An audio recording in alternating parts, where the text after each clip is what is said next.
It's our daily rendezvous. Good afternoon, members of the media, and I apologize for the delay in today's press conference. What is most important is that I'm providing full and accurate information to the people of Bermuda.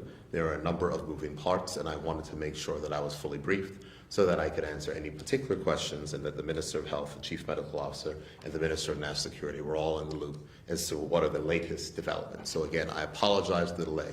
The fact is that there are a lot of persons that are working around the clock, and every time I stand at this podium, I give tribute to our healthcare workers on the front line, those persons who are essential services, and I think that the Chief Medical Officer and our team are doing a significant amount of work to make sure that this public health emergency is managed in the proper and appropriate way. So I would just like to commend the Chief Medical Officer, who, by the way, has certainly been putting in excellent service for the past few years.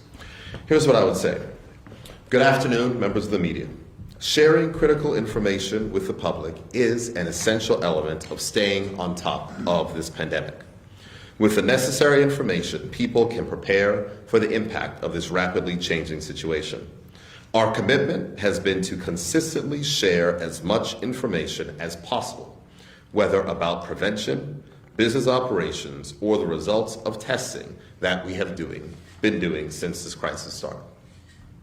Earlier today, that I was informed that out of the 40 test results received by the Ministry of Health today, a further 8 of those tested positive for COVID-19.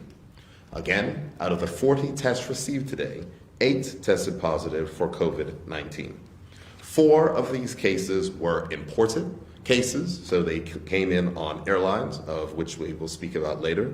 3 are limited local transmission, and limited local transmission. That means contact with known travelers or contact with those who have already been confirmed positive, as this is part of the contact tracing steps that the ministry is undertaking, and 1 is yet to be determined. This is a significant increase in the number of positives and confirms what I stated earlier this week, that the more we test, the more we will know. Here are limited details of the latest confirmed cases. 2 of those who tested positive arrived on the British Airways flight on March 15th. 1 of those persons arrived on the British Airways flight on March 17th, which already had a confirmed case, and another arrived on March 20th. Here's what you need to know if you were on those particular flights.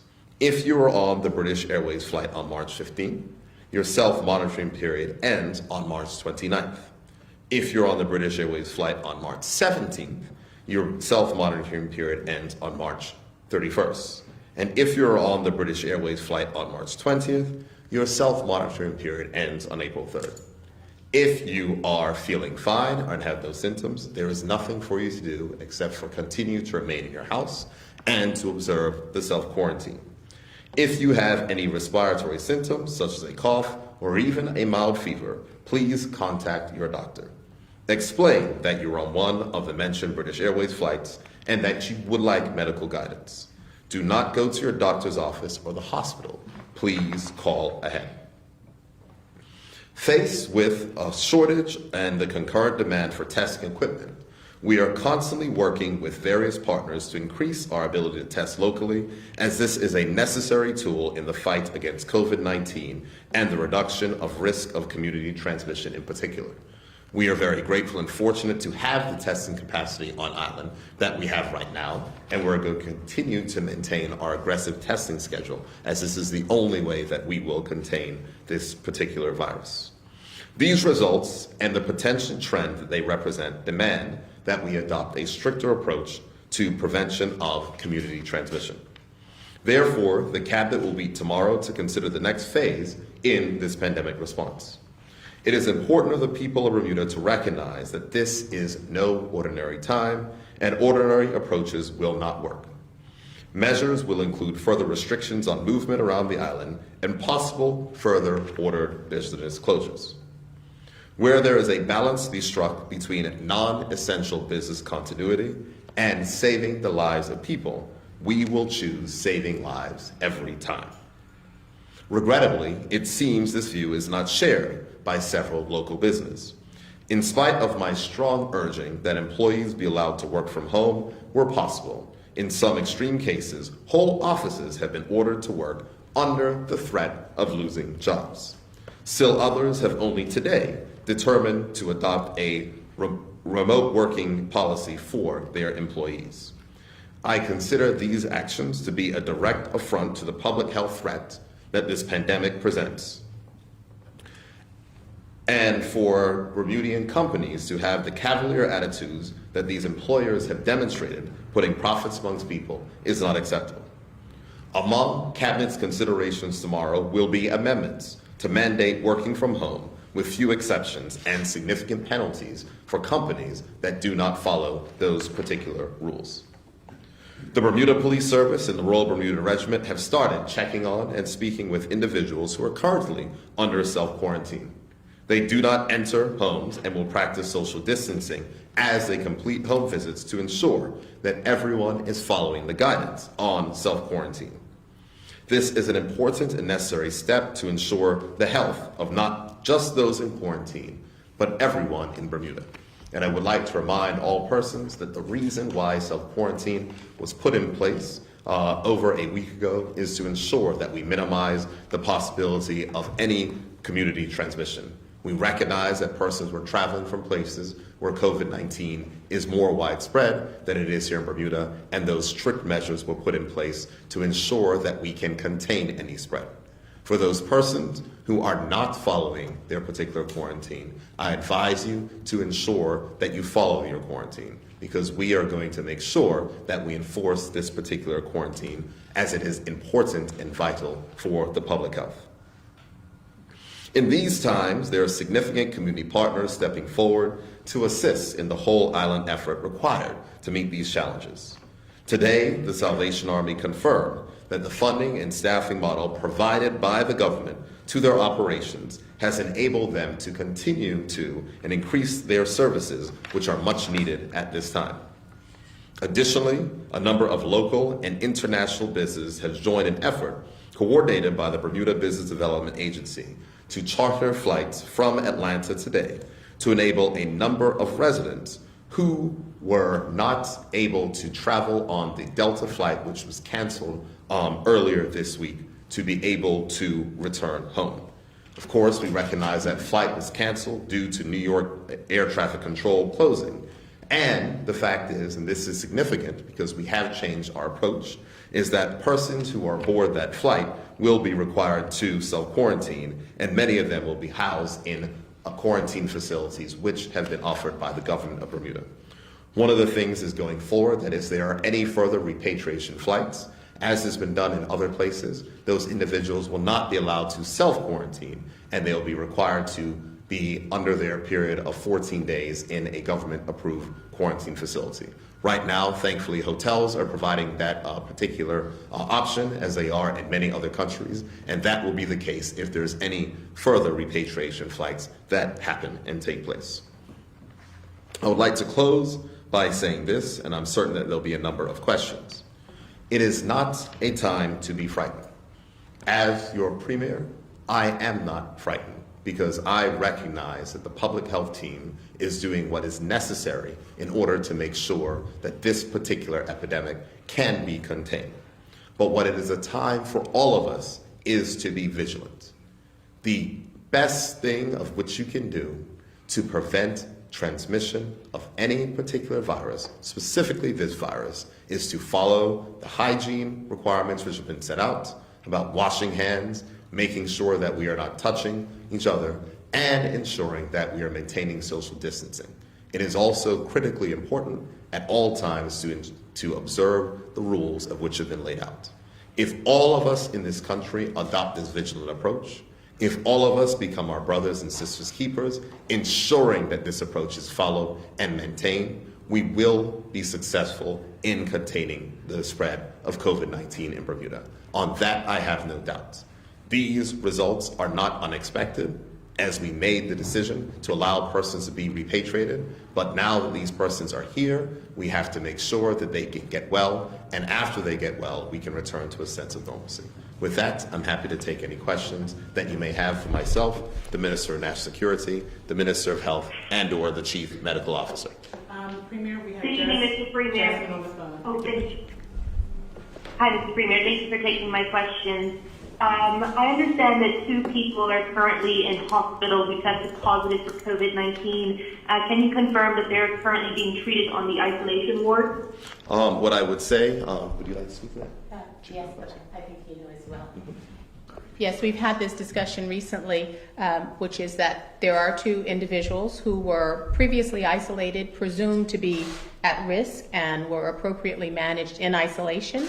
And the hospital confirms that they were not surprised to get the 2 positive results today. And the individuals apparently are stable and recovering, but that is the further details I can't offer. The hospital will be in a position to do so at another time. I also understand that a 55-year-old was flown out on an emergency airplane Tuesday night. Can you confirm if that individual was tested for COVID-19? I cannot.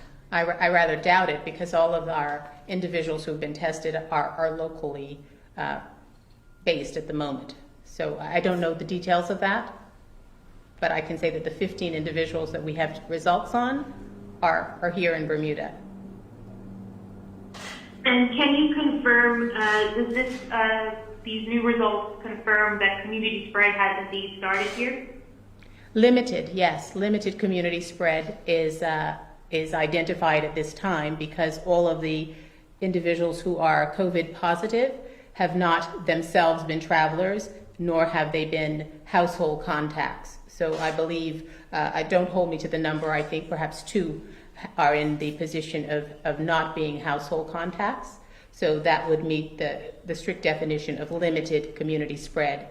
And our goal is to assure that that limited community spread remains limited, and that any other individuals who, over the course of weeks and months, there will be other positives. As we're testing more, we will anticipate to get more results that are positive every day. The goal is to assure that people are isolating themselves with diligence, and that they are staying away from even their household contacts if they are a suspect COVID, that they are following public health guidance so that the spread remains limited at all times. And I think we can anticipate limited community spread in this global environment where people will undoubtedly be traveling again. This is not our borders are not permanently closed. We will become again a part of the world, and so there will be intermittent importation of COVID-19, and those individuals will be quarantined and will be expected to obey public health advice, so that whatever imported disease is detected remains limited. And would you be able to perhaps expand on some of the instructions for those who do finish their 14-day self-quarantine? I understand in other countries they're testing people multiple times once they've finished quarantine and make sure that they return a negative result before they are allowed to move about the country. And it seems that they can still be contagious even if they've never shown symptoms. Can you just clarify what the instructions are for those who do not show symptoms but have finished their 14-day quarantine period? First of all, communities that are testing multiple times are doing research, because the goal is to understand the infectivity of COVID-19. So it is important to understand that just because you no longer have symptoms doesn't necessarily mean you are no longer able to spread the virus, but it appears that once you have no further symptoms, particularly if you've been asymptomatic for 72 hours, that you are no longer infectious. And so that is the advice that most countries are following, but in places where there is research going on, because there is a need to understand this more fully, there would be multiple tests done.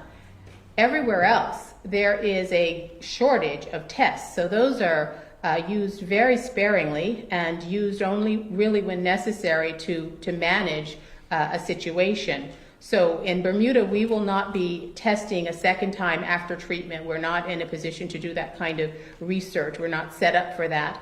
Individuals are told after they finish their 14 days of being isolated because they have COVID, they are able to rejoin their usual life activities, which at this point would still be mostly in their home, because we are on a very exceptional situation of being mostly in our homes at this juncture.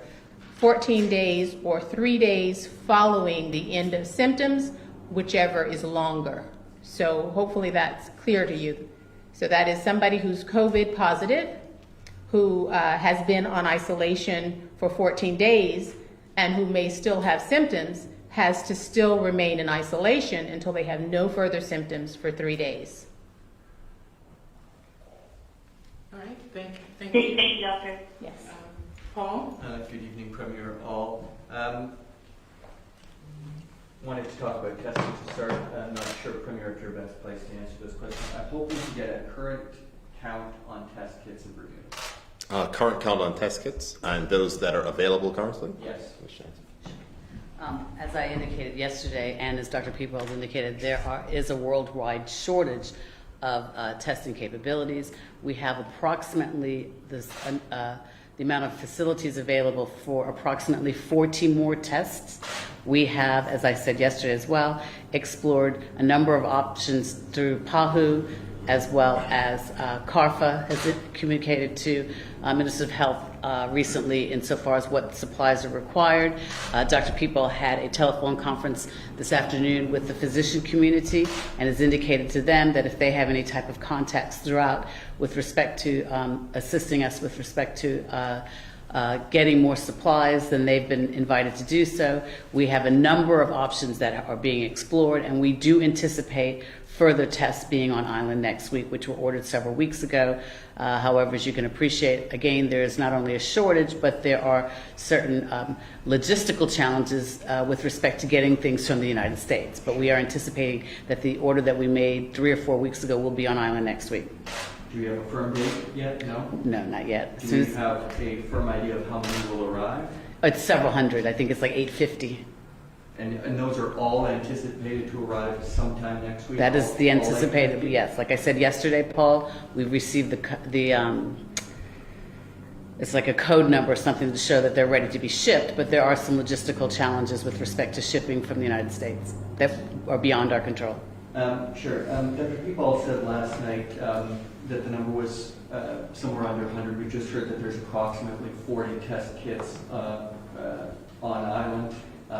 I believe Dr. People said yesterday that about 30 or 40 tests were expected to be done today. We've heard over and over about how important aggressive testing is to combat the virus in Bermuda. Are we going to have to slow down testing to avoid running out of kits? Well, as was said yesterday, as well as today, there is a limited supply of tests. However, persons that have, and I'll yield to Dr. Peekball, obviously, as the physician and the chief medical officer, but as we've indicated previously, persons that have a travel risk or other types of risk have been asked to quarantine in any event. If in the circumstances they become symptomatic, which is when we can commence testing so that we're not getting false negatives, then those persons are asked and required to isolate. So whilst they're on isolation, if there's a test that's going to be conducted, or if a test is going to be conducted in 2 or 3 days, the treatment is still the same. They are required to be on self-isolation. So they're being isolated in any event whilst we await the testing.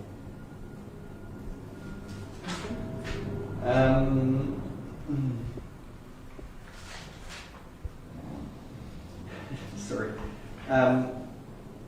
Do we have an idea how many more tests? I guess the next day is Saturday. Do we know how many tests we're going to perform on Saturday and Sunday at this point? At this point, I can't answer that. I don't know. Okay. That's good for me for now. Thank you, guys. Cheryl? Premier, do we expect these numbers to rise? As I've indicated at this podium, I'm absolutely expecting these numbers to rise. The fact is, the more you test, the more you know. That has been seen everywhere around the world. What is important is to recognize that Bermuda has had a head start. So our most important thing to do is to make sure that we control any possible local transmission. At this point in time, there is no evidence of widespread community transmission. There is limited local transmission where, as Dr. Pete Ball has said, persons have been in contact and known contact with persons who have known to be tested positive for COVID previously. So that is where we are, and that is where we want to stay. And that is the reason why it is so important of the measures of which we put into place, whether it be self-quarantine, whether it be strict social distancing measure, whether it be the closing of various establishments, etc. That is what is important at this particular juncture. And so we're going to continue with those particular measures at this particular juncture. But yes, I'm expecting the number of cases to rise. It's not the question of the number of cases to rise. The fact is that, certain estimates say that, a majority of the population will at some points in time contract this particular virus. That's not the issue. At issue here is how do we manage that virus? How do we manage that spread to make sure that our health system is not overwhelmed, which leads to people dying. I am confident that the plans in which we have in place are appropriate for where it is that we are, and if there's any particular changes the Cabinet decides to make tomorrow, those will be communicated to the public at my press conference tomorrow at 5:30 p.m. I am not, as I said before, alarmed. I am not worried. I am not scared. I know that the correct procedures have been put in place, and I am confident that at least I can stand here in front of this podium today and say that we have been aggressively testing. We can understand we're doing the work to contact trace and to make sure that we have a handle of this particularly, versus me standing the podium saying that we don't know what's going on because we don't have the aggressive testing that's taking place. Just do you anticipate that April 6th deadline to be extended? I cannot speak to that right now, and I'm not going to make that. And of course, Trevor, I see you smiling when you're asking that question. The fact is, as I indicated in my statement, the Cabinet is meeting tomorrow. The Cabinet, following that meeting, I will announce if there is any particular changes to what has been laid out. But that will be done based upon the evidence of which we get from the Chief Medical Officer and the epidemiologists who are conducting this particular courses of action. I want to change gears just a little. Reference to prison officers that stated that they feel that enough is not being done to protect them. Mr. Caines, prison officers feel that enough is not being done to protect them. What measures are you taking to safeguard their issues? The question is that prison officers saying that they feel that not enough is being done to protect them in the facilities. Trevor, a pandemic plan was shared with me by the acting Commissioner of Corrections on the 10th of March. On the 13th of March, the pandemic plan was shared with her leadership team. On the 19th and 20th, the acting commissioner brought all 170 officers in, and they went through the plan and all the rubric that was contained therein, cleaning plans, how they're going to shut down with no visitors coming in, and that was shared with all staff and training facilities on the 19th and 20th. On the 23rd, all the inmates were shared with the pandemic plan as how it relates to them and how they should indeed take care of their surroundings. Subsequent to that, there was one major issue that was shared with the Prison Officers Association, and it was articulated that they felt it was important for them to have thermometers to be able to check the temperatures of their staff, of their colleagues. That is something we have taken on advisement. We have shared with the Prison Officers Association that we are in the process of seeing if we can get those thermometers for them to do the requisite things that they require, i.e. testing the prison officers. In the main, we believe that the acting commissioner and her team have a pandemic plan. They have a cleaning regimen. They have shared this with the Prison Officers Association members, and they've also shared it with all of the inmates in all of the government facilities. Since we're talking about prison officers, I understand that 2 prison officers were arrested last evening. Can you confirm, deny, and caught with contraband drugs? 2 officers were arrested last night. They have been arrested, and there is a suspicion that they brought contraband into the facility. That matter is being investigated by the Bermuda Police Service. And my last question is the checkpoints. What legislation has been has, but is this legal practice for these checkpoints? Because there seems to be some discrepancies between police and the regiment with this. There are no discrepancies. The community advisory home visits, they fall under Section 18 of the Public Health COVID Regulations 2020, as read with Section 10 of the Public Health Act 1949. Section 10 of the Public Health Act allows for police to assist generally in carrying out the provisions of the Act, including the regulation and orders that are made thereunder.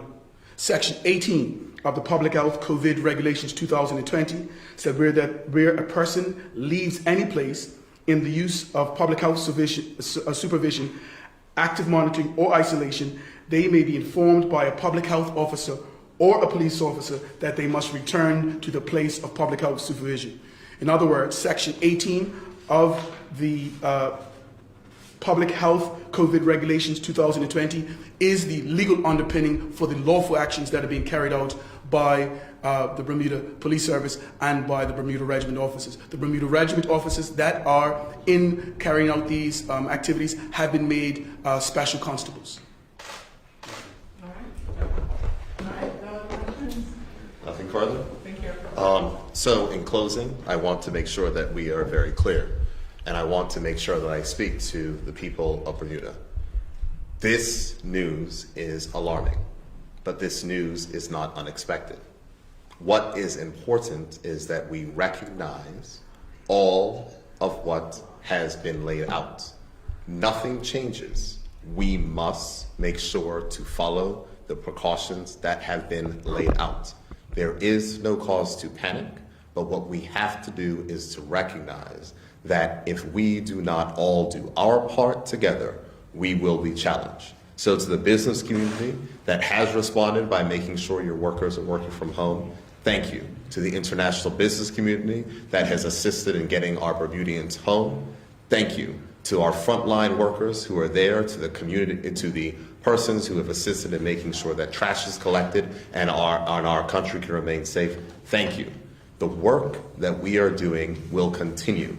This work is essential, and if we all do our part, we will be okay. The Bermuda Hospitals Board, I am confident, is on top of the situation.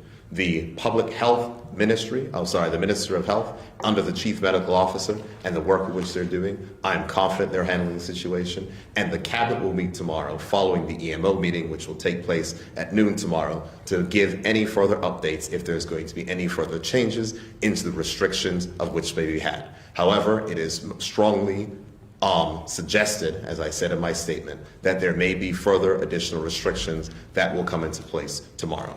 This does not mean that persons need to rush out and start panic buying. That is not necessary. As we've seen in other countries, we will continue to make provisions for persons. But it is important that individuals obey the rules and do their part to make sure that everyone in the community is kept safe. Thank you all and have a wonderful evening.